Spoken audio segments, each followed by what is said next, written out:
آگے اللہ تبارک و تعالیٰ آیت نمبر 29 میں فرماتا ہے هو الذي خلق لكم ما في الأرض جميعا ثم استوى إلى السماء فسواهن 7 سماوات وهو بكل شيء عليم. هو الذي، ہوا وہ، الذي جو، هو الذي وہی ہے جو، خلق لکم، خلق پیدا کیا، کریٹ کیا، تخلیق کیا، لکم تمہارے لیے، لا کے لیے، کم تم، لکم تمہارے لیے، هو الذی خلق لکم وہی ہے جس نے تمہارے لیے تخلیق کیا، تمہارے لیے پیدا کیا. کیا پیدا کیا سب؟ ما فی الارض جمیعا، زمین میں جو کچھ ہے، ما جو، فی میں، الارض زمین، جمیعا ساری کی ساری، جو کچھ ہے زمین میں سارا کا سارا وہی ہے جس نے پیدا کیا تمہارے لیے زمین میں جو کچھ ہے سارا کا سارا، جو کچھ زمین کے اندر ہے اللہ تبارک و تعالیٰ نے تمہارے لیے پیدا کیا. ثم استوى الى السماء، ثم پھر استوى ہو گیا، الى السماء آسمان کی طرف، یعنی متوجہ ہو گیا آسمان کی طرف. فسوا، یہ تو توجہ جو ہے، اب یہ ہمارے پاس توجہ کیسا ہوتا کہ اگر انسان کے اندر توجہ ایسا ہوتا ہے کہ اس کی توجہ اس طرف نہیں تھی، بعد میں اس کا ذہن اس طرف گیا اور پھر پلٹا اور اس کی طرف دیکھا اور توجہ کیا تو اس کی طرف متوجہ ہوا، یعنی متوجہ نہیں تھا تو متوجہ ہوا. اللہ تبارک و تعالیٰ کے لیے یہ معنی اس طرح سے نہیں ہوگا. اللہ تبارک و تعالیٰ کے لیے یعنی اس طرف علم نہیں تھا تو اس طرف علم آیا، اس طرف نہیں دیکھ رہا تھا تو دیکھا، اس طرح سے نہیں، یعنی اس طرف کا اللہ تبارک و تعالیٰ نے ارادہ فرمایا. ہر شے کو اللہ تبارک و تعالیٰ بوقت واحد ہر چیز کو دیکھ رہا ہے، سن رہا ہے، جانتا ہے، اس کا احاطہ کیا ہوا ہے. اللہ تبارک و تعالیٰ کی توجہ ہوتی اور نہیں ہوتی اس طرح سے نہیں ہوتا. اللہ تبارک و تعالیٰ نے توجہ فرمایا کا مطلب ارادہ کیا. ثم استوى الى السماء، پھر اللہ تبارک و تعالیٰ نے ارادہ فرمایا آسمان کی طرف. فسواہن 7 سماوات، پس سواہن بنا دیا، کر دیا، فسواہن، سوا بنا دیا، کر دیا، ہن ان کو، جی ہن ان کو یعنی ان آسمانوں کو. فسواہن 7 سماوات، 7 7، 1 2 3 4 5 6 7، 7 7، فسواہن 7 سماوات، سماء واحد، سماوات اس کی جمع، جی جمع اس کا پلورل. ثم استوى الى السماء فسواهن 7 سماوات، پس اللہ تبارک و تعالیٰ آسمان کی طرف ارادہ فرمایا اور اس کو 7 آسمان بنا دیا. وَهُوَ بِكُلِّ شَيْءٍ عَلِيمٌ، اور ہوا وہ، بِكُلِّ، بی سے کلی، وَهُوَ بِكُلِّ، کل سارا کا سارا، شیئن چیز، وَهُوَ بِكُلِّ شَيْءٍ اور وہ ہر چیز سے، جی علیم علم رکھنے والا ہے، پس اور وہ ہر چیز کا علم رکھنے والا ہے. وَهُوَ بِكُلِّ شَيْءٍ عَلِيمٌ، اور وہ ہر شے کا علم رکھنے والا، جاننے والا ہے.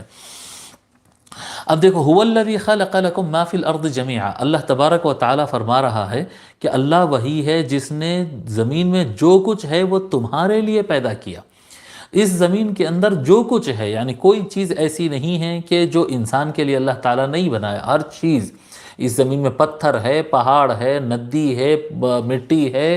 ہوا ہے، یہ زمین کے اندر موجود جو بھی شے ہے وہ انسان کے فائدے کے لیے بنایا ہوا ہے. یہ انسان کے فائدے کے لیے اللہ تبارک و تعالیٰ نے بنایا ہے. کوئی چیز اس زمین کے اوپر، کوئی چیز ایسی نہیں ہے جو انسان کے فائدے کے لیے نہیں بنی ہو. کہ کسی کو سوال آئے گا کہ بھائی زہر بھی تو ہے. ہاں زہر بھی ہے، بالکل زہر بھی ہے. دیکھو، ہر چیز اچھی ہے جب وہ صحیح جگہ پہ استعمال ہو، اور ہر چیز زہر ہے جب وہ غلط جگہ استعمال ہو. سمجھ میں آ رہی بات؟ ہر شے اچھی ہے اگر وہ صحیح جگہ استعمال ہو، اور ہر شے زہر ہے اگر وہ غلط جگہ استعمال ہو. غلط جگہ اگر استعمال ہو جائے تو آگ لگانا تو اچھی چیز نہیں ہے نا، آگ لگانا تو اچھی چیز نہیں ہے. اب چولہے میں آگ نہیں لگائیں گے تو کیا کریں گے؟ تو بولیں گے نہیں، آگ اگر چولہے میں لگی تو بڑی اچھی چیز ہے. جی آگ اگر چولہے میں لگے، اور پانی پینا تو یعنی پیاس کے لیے، انسان کے لیے پانی کتنا ضروری ہے. پانی کے بغیر زندگی نہیں ہو سکتی ہے، اور پانی کے بغیر درخت میں زندگی نہیں، پانی کے بغیر تو کوئی چیز کا تصور ہی نہیں ہے. ہر جگہ پانی رہنا چاہیے، تو چولہے پر پانی ڈال دو،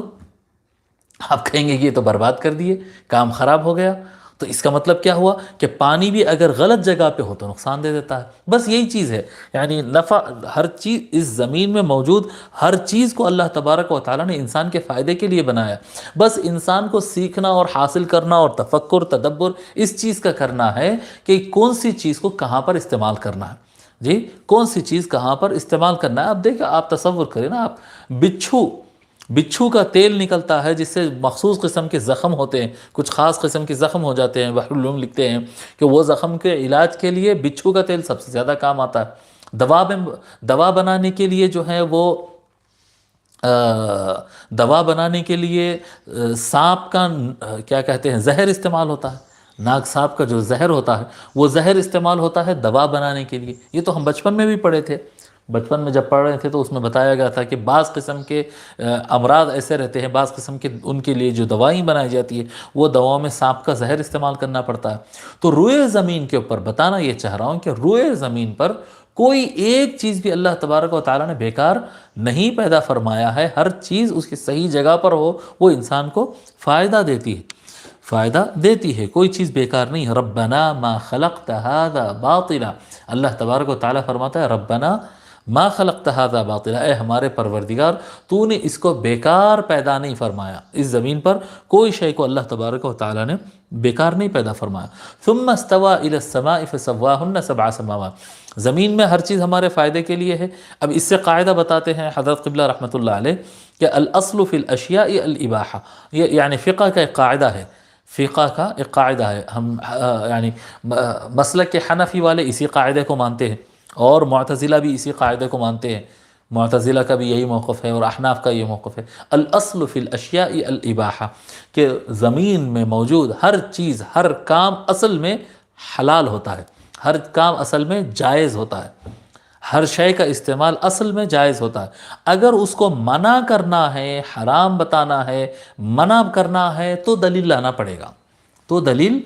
پڑے گا۔ اگر کوئی چیز جیسا کہ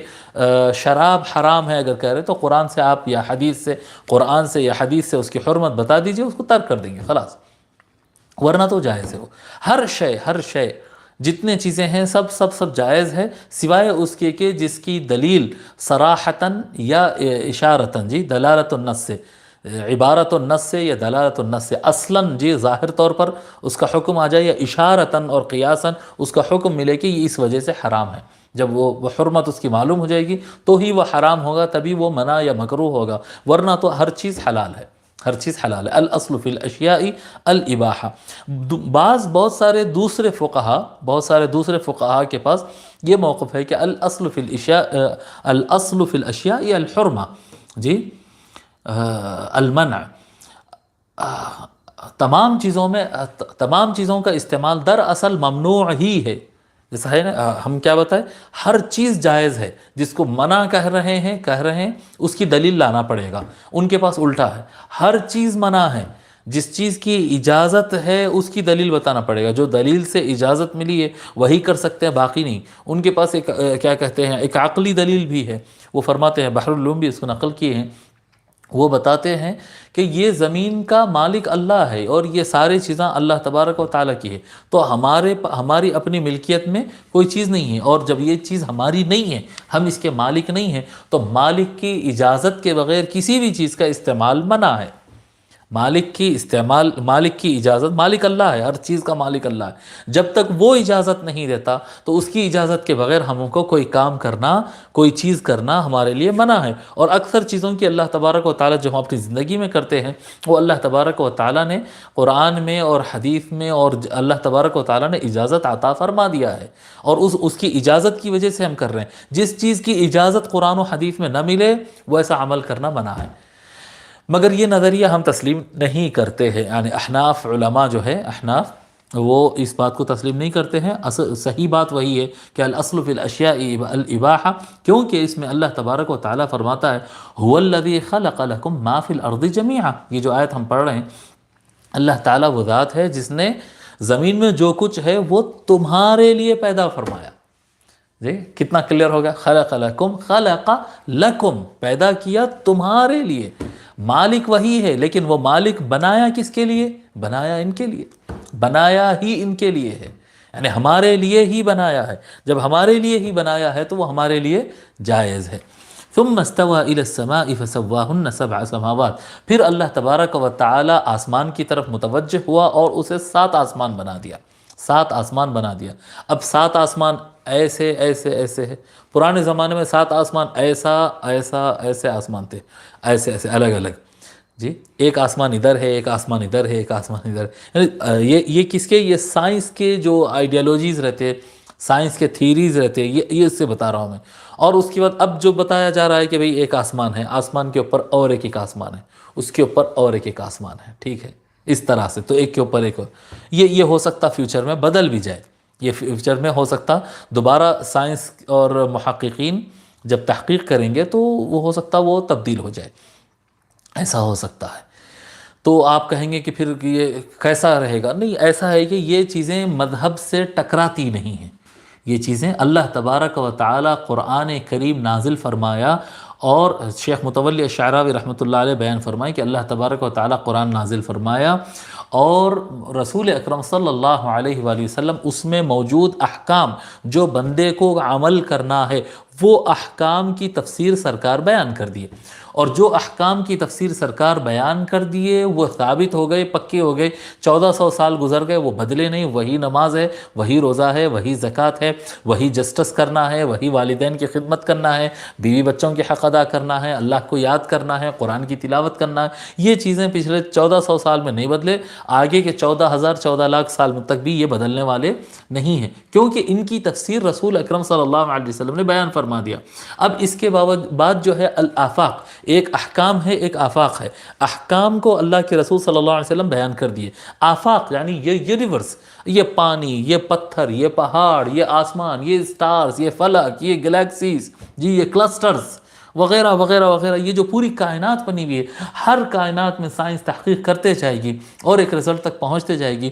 اور جو رزلٹ تک پہنچے گی، جو صحیح رزلٹ تک پہنچے گی، وہ قرآن میں لکھا ہوا وہ پالے گی۔ یہ قرآن کریم کا اعجاز ہے، یہ قیامت تک آپ تحقیق کرتے جائیے، علم ہر شے کا اس کے اندر موجود ہے، زمانہ گزرتا جائے گا، جس فیلڈ پر، ایسا نہیں کہ سائنس ڈیولپ ہوگی یعنی آگے ہی ڈیولپ ہوگی، کئی چیزوں پہ پہلے ڈیولپ ہو چکی ہے، جس فیلڈ پر سائنس ڈیولپ ہوگی، ترقی کرے گی،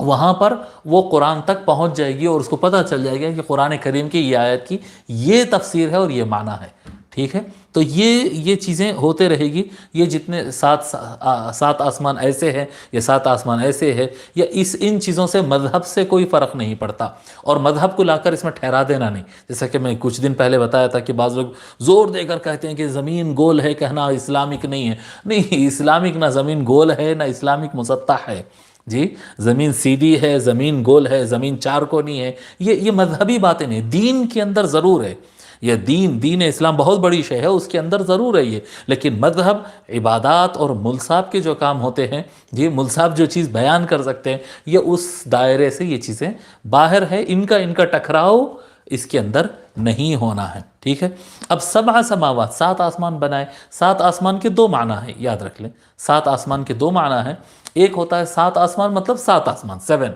اور ایک ہے کہ 7 کا استعمال 7 اور 70، 7 اور 70، یہ 2 الفاظ کا جو استعمال ہے عربی زبان میں زیادہ بولنے کے معنی میں بھی استعمال ہوتا ہے، جی ہم سنتے نہیں، پیرانے پیر شیخ عبد القادر جیلانی رحمۃ اللہ علیہ کے خطاب میں 70,000 آدمی تھے، گنا کون، جی 70,000 فرشتے نازل ہوتے ہیں، جی یہ ایگزیکٹ نمبر مراد نہیں ہوتا ہے، عربی زبان میں 70 یا 7 کا لفظ استعمال ہوتا ہے تو کثرت یعنی بہت سارے بولنا اس میں مراد ہوتا ہے، کئی جگہ پر اس کا معنی 7 مطلب 7 ہی ہوتا ہے، اور کئی مقامات پر 7 کا مطلب بہت زیادہ ہوتا ہے، زیادہ بتانا مقصود ہوتا ہے، ایسے ہوتے ہیں، 7 ہے اور 3 ایک نمبر ہے، انشاءاللہ تعالیٰ کبھی لغت کی کلاس ہوگی تو اس میں بتاؤں گا 7 اور 3 کے جو استعمالات رہتے ہیں، تو یہ جو 7 ہے، 7 یہاں پر بہت سارے بھی ہو سکتا ہے، یعنی اللہ تبارک و تعالیٰ نے بہت سے آسمان بنا دیے، زمین میں جو کچھ ہے اس کو تمہارے لیے پیدا کیا، اور آسمان کی طرف متوجہ ہوا تو بہت سارے آسمان بنا دیے، بہت سارے آسمان بنا دیے۔ اللہ الذی خلق 7 سماوات ومن الارض مثلہن، اللہ تبارک و تعالیٰ 7 آسمان بنایا اور اسی طرح سے زمین بھی بنایا. تو اب اگر یہاں پر 7 نمبر ہے تو مطلب 7 زمین ہے، 7 آسمان ہے. اور اگر یہ نمبر مراد نہیں ہے، کثرت مراد ہے، زیادہ کا معنی ہے، تو اللہ تبارک و تعالیٰ نے بہت سارے آسمان بنائے ہیں اور بہت سارے زمین بنائے ہیں. اور اس پر احادیث شریفہ ملتے ہیں. انسان سوچ لیتا ہے کہ بس یہی ہے کائنات، جو کچھ ہے یہ ہے، اس کے علاوہ جس نے کیا. کچھ دن پہلے میں ٹویٹر پہ کچھ لکھ رہا تھا، کچھ آیت وغیرہ پیش کر رہا تھا. کوئی صاحب افلاک اور جو اسپیس ہے نا یہ دنیا، اس کے بارے میں لکھے تھے. اس کے بارے میں میں کچھ لکھا تو وہ حدیث شریف لکھا وہاں پر، تو وہ کہنے لگے کہ نہیں، یہ زمین میں جو انسان رہتا ہے اس کے علاوہ کوئی اور زمین ماننا یا دوسری مخلوق ماننا یہ کفر ہے. کہہ لیا کفر ہے، کہہ دیا. انا للہ و انا الیہ راجعون. اللہ تبارک و تعالی، حضرت قبلہ لکھتے ہیں وما یعلم جنود ربک الا هو، قرآن کریم کی آیت ہے. اللہ تبارک و تعالیٰ کے کتنے لشکر ہیں اللہ تبارک و تعالیٰ جانتا ہے. ہمارے کو کیا معلوم، ہم چھوٹے سے دماغ، چھوٹے سے آدمی، ہم اپنے اطراف کی دنیا کی تحقیق کر لیں، یہ بہت بڑی بات ہے ہمارے لیے. بہت بہت ممکن ہے، بہت ممکن ہے، بلکہ تقریباً یقین کے قریب ہے یہ بات کہ بہت سارے عالم اللہ تبارک و تعالیٰ نے پیدا فرمایا. بہت سارے آسمان ہیں، بہت سارے زمین ہے، بہت سارے زمینوں پر بہت سارے مخلوقات ہیں. جی ہمارے جیسے، ہم سے الگ، ہماری بولیاں بولنے والے، الگ بولیاں بولنے والے، ہماری طرح پہننے والے، الگ طرح سے پہننے والے، بہت سارے یقین کے قریب ہے یہ بات کہ اللہ تبارک و تعالیٰ نے بہت کچھ پیدا کیا. وَهُوَ بِكُلِّ شَيْءٍ عَلِيمٌ. اور وہ ہی ہے جو ہر شے کا علم رکھنے والا ہے. ہم ہر شے کا علم رکھنے والے نہیں. ہم کو جتنی خیرات اس کے علم سے عطا ہو جائے وہی ہم کو ملتا.